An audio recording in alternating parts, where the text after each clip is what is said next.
Apa sih pesan terhadap kondisi kita ini? Bahwa kalau selama ini kita mikirkan ketahanan pangan, mulai sekarang kita harus mikirin ketahanan oksigen.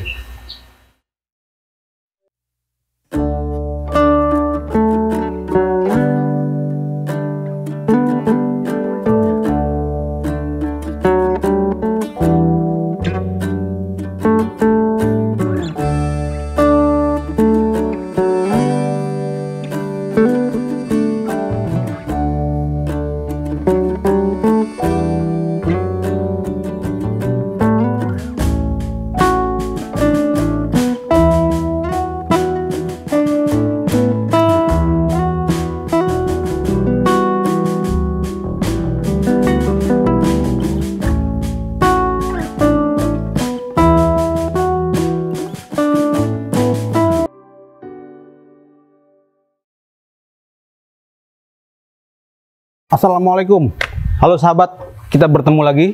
Kita akan membahas tentang Al-Quran, hadis, dan pertanian. Saat ini saya bersama Ustadz Salman Al-Farisi. Assalamualaikum Pak Ustadz. Waalaikumsalam warahmatullahi wabarakatuh. Beliau adalah pengasuh dari Pondok Pesantren Ruhamah di Kabupaten Bogor. Kita akan ngebahas panjang lebar mengenai Al-Quran, hadis, dan pertanian.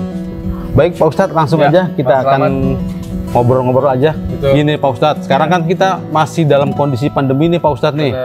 Terus mungkin Pak Ustadz bisa berbagi cerita kira-kira di Al-Quran gitu. Pernahkah diceritakan kondisi yang seperti ini? Gitu, apakah sudah pernah terjadi? Lalu kira-kira apa yang harus kita lakukan? Mungkin ada ininya dari Al-Quran, mungkin anjurannya seperti apa gitu Pak Ustadz menghadapi kondisi seperti ini? Apalagi kondisinya heboh banget gini. Betul. Luar biasa Pak. Baik Bang. Assalamualaikum warahmatullahi wabarakatuh. Waalaikumsalam. Sahabat Ayo Bertani ini ya kan. Ya. Dan Ruhamah Al-Fajar yang kami muliakan. Ya. Kita sedang menghadapi namanya Mbak Corona lah kita bilang.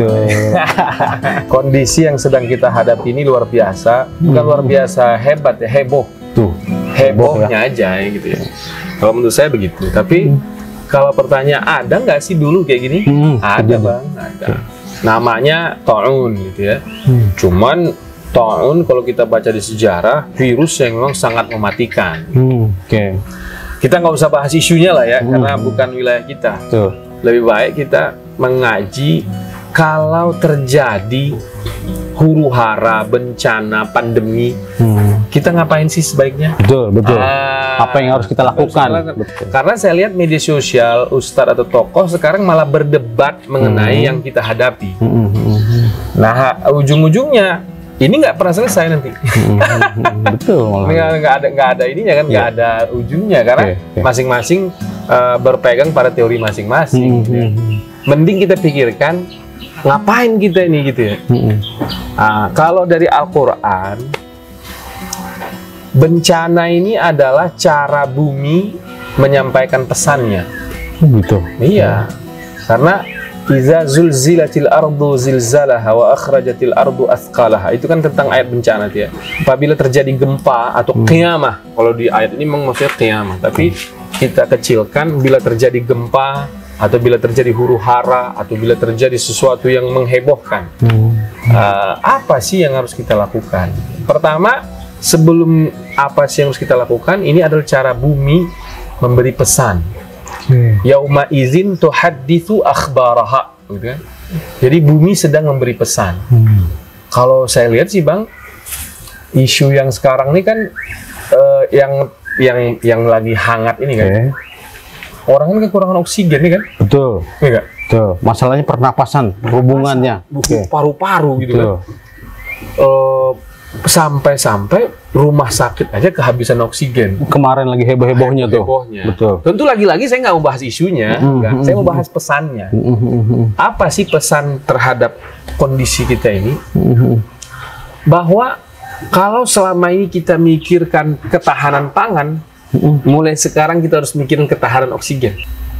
Ada sangkut pautnya juga ya gitu ya. Karena manusia masih bisa bertahan 20 hari lebih kalau nggak makan Bang. Coba kalau nggak ada oksigen. Wah, berapa menit? Hitungannya udah lewat ya Pak Ustadz. Nah, sementara seluruh dunia sekarang fokus tentang ketahanan pangan. Nah, itu pesan ketahanan pangan, bumi sudah lama memberi pesan itu dengan bencana kelaparan dan sebagainya kan sudah sering terjadi.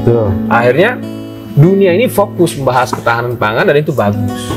Nah, isu kali ini daripada kita berdebat, mending kita membahas isu ketahanan oksigen itu sendiri gitu loh, Bang. Loh, Man, gimana caranya oksigen? Mah gampang. Ya sesuai dengan nama channel YouTube Abang, bertanilah. Berarti bertani itu intinya menambah oksigen. Menambah oksigen dong. Karena kan dia menghirup karbon dioksida yang kita buang, dan dia membuang oksigen yang kita hirup. Nah, ini problem yang harus serius dibahas oleh negara-negara. Karena negara-negara sekarang apa coba berlomba-lombanya negara-negara sekarang? Pangan tadi ya? Pangan, enggak. Membangun gedung tertinggi di negaranya. Betul nggak? Betul. Di mana-mana semua ada. Semua sekarang heboh bang. Membangun gedung tertinggi itu mengurangi populasi oksigen nanti. Kenapa, Bang? Coba tanya ada pengusaha properti. Untuk bangun gedung tinggi, berapa kayu yang ditebang? Mau kayu yang tadinya tumbuh di situ, di dahan tersebut, atau kayu yang digunakan untuk entah apa-apa nanti di sana.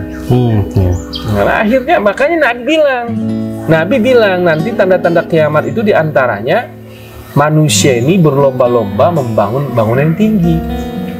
Berarti udah tandanya udah kelihatan ya, Pak Ustadz? Kelihatan nih. Ternyata saya baru, karena dari gara-gara berlomba-lomba membangun, orang lupa menanam. Jadi ujungnya tadi oksigen juga berkurang.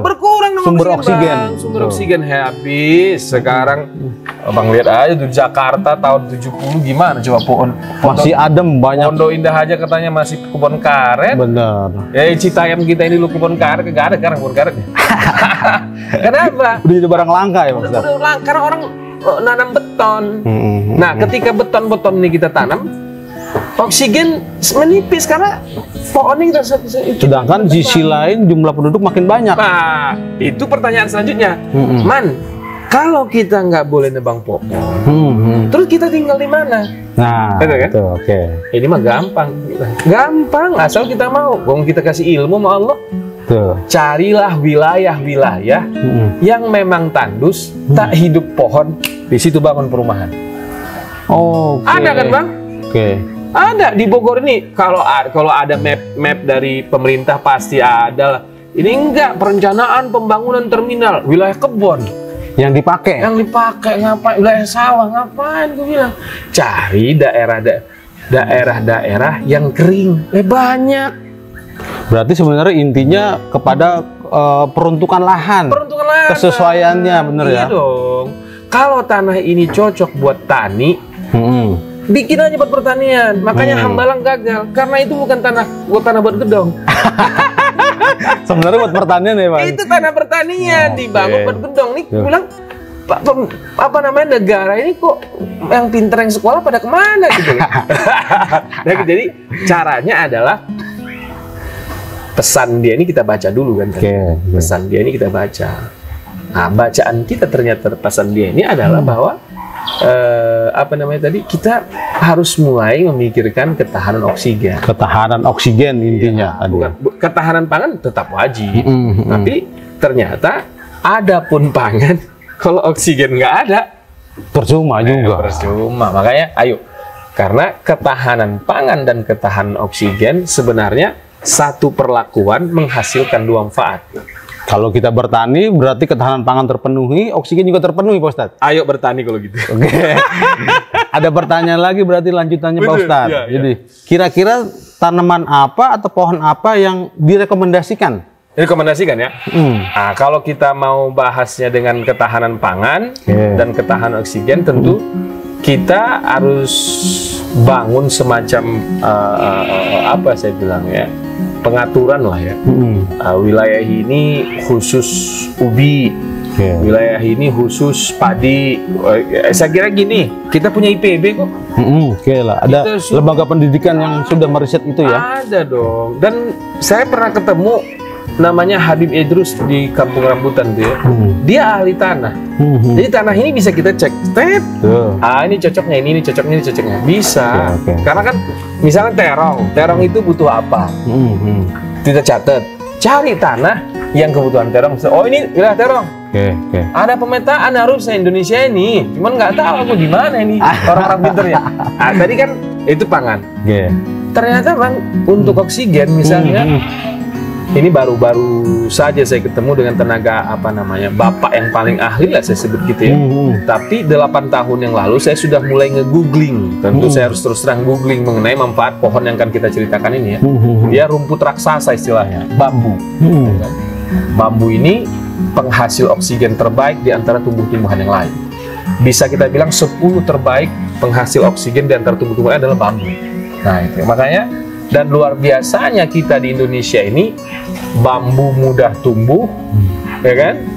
Banyak jenisnya, banyak manfaatnya. Tapi kondisinya sekarang malah kebalikannya Pak Ustadz ya. Bambu makin susah dicari di Indonesia. Makin susah dicari, aduh repot di kita ini. Lucu ya, orang nebangin bambu terus sekarang nanam. Nebangin bambu buat bangun rumah malah Pak Ustadz. Bangun rumah. Sebenarnya fine aja, dia bambu ditebang buat bangun rumah, nggak apa-apa. Tapi ente tanam lagi dong. Atau sebenarnya bambu nggak butuh ditanam lagi, Bang. Tebang nih satu rumpun. Satu rumpun itu ada 100 pohon misalnya. Ente tebang 80 pohon, sisa 20. Pupuk dong, Bang. Biar dia bisa bertumbuh lagi. Gitu loh. Kenapa? Karena kita di Indonesia dikasih Allah anugerah bambu. Dan nanti yang nonton kita boleh lihat dah di penelitian siapa gitu. Kalau saya bohong mungkin bisa saja saya bohong. Bambu bener nggak penghasil oksigen terbaik gitu loh. Bambu bener nggak penghasil oksigen terbaik? Saya yakin nanti hasil tentunya bener. Nah, ayo dong. Nah, kita manfaatin siapa? Ahli tanah tadi. Cek seluruh tanah Indonesia yang bambunya bagus, yang cocok buat ditanam bambu. Dan itu bukan adalah pemukiman gitu loh. Makanya harus kita pikirkan secara komprehensif, secara menyeluruh, universal, global. Kita butuh oksigen, kita butuh makan, kita butuh tempat tinggal. Ya kalau cukup 3 profesor pangan, profesor oksigen, profesor tata kota. Dirumusin sama dia kan. Yang sini daerah sini cocoknya tanam ini tanam ini, kembangin lah. Kembangin. Nah ini wilayah tandus, bangun tempat tinggal. Paten negara ini kalau kayak gitu. Gak bakal kekurangan pangan, gak bakal kekurangan oksigen. Tidak ada banjir Jakarta. Nggak ada banjir. Kenapa banjir gitu? Karena pohon dihabisin. Pohon dihabisin. Makanya ini. Nah sekarang bencana ini menurut saya cara bumi menyampaikan pesan ke kita bahwa kita manusia ini kudu rajin menanam. Jangan nebang terus di seluruh dunia sekarang nebang. Nggak ada yang nanam.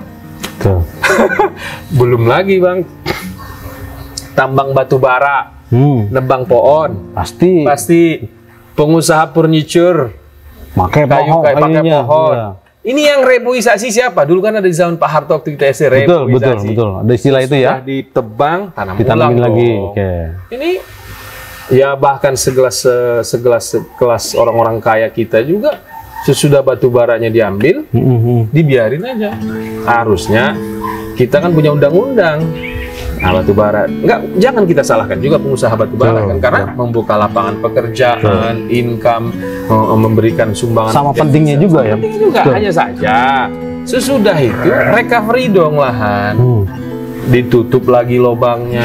Aturannya diperketat lah istilahnya ya. Ditanam ulang lagi, panggil lagi profesor ahli, cek lagi haranya.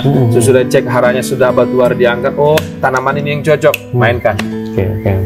Wah, selesai nih Mbak Corona. Tapi kalau misalnya kita ngomonginnya dalam lingkup lebih kecil, misalnya di rumah gitu. Berarti kita bisa nanam apa aja ya Pak Ustadz ya? Tanaman apa aja? Tanaman apa aja? Nggak mesti harus di lahan yang luas kayak petani kan? Kalau bertani itu atau bertanam. Kayak pohon ini kan cuma butuh lahan semeter. Nah, kayak tanaman-tanaman dia juga bisa. Kalau ini cuma butuh lahan 20 cm kali. Ya kan? Jangan itu bilang. Bambu juga sekarang ada di pot. Di bambu hias juga banyak ya? Bambu hias kecil-kecil. Ada kita contohnya, lupa juga. Ada di depan contohnya. Jadi tidak usah mikir, wah saya nggak ada lahan, nggak ikut menyumbang oksigen ini. Itu loh Pak. Tapi kalau yang dibilang di Quran ada wabah atau ada penyakit, pasti ada obatnya, bener ya Pak Ustadz ya? Wabah diturunkan ada solusinya, kita bilang gitu. Karena kalau obat kan spesifik ya. Karena taun itu nggak ada obatnya. Tapi ada solusinya. Ada solusinya. Taun itu kan pencernaan sebenarnya yang diserang oleh taun itu ya. Yang diserang oleh pencernaan. Loh, kita kalau memang mau bisa kita antisipasi wabah jenis apapun yang akan datang di 100 tahun yang akan datang, itu bisa dari sekarang kita antisipasi. Dengan cara bagaimana? Kita panggil lagi lah dokter ahli lah, ya kan?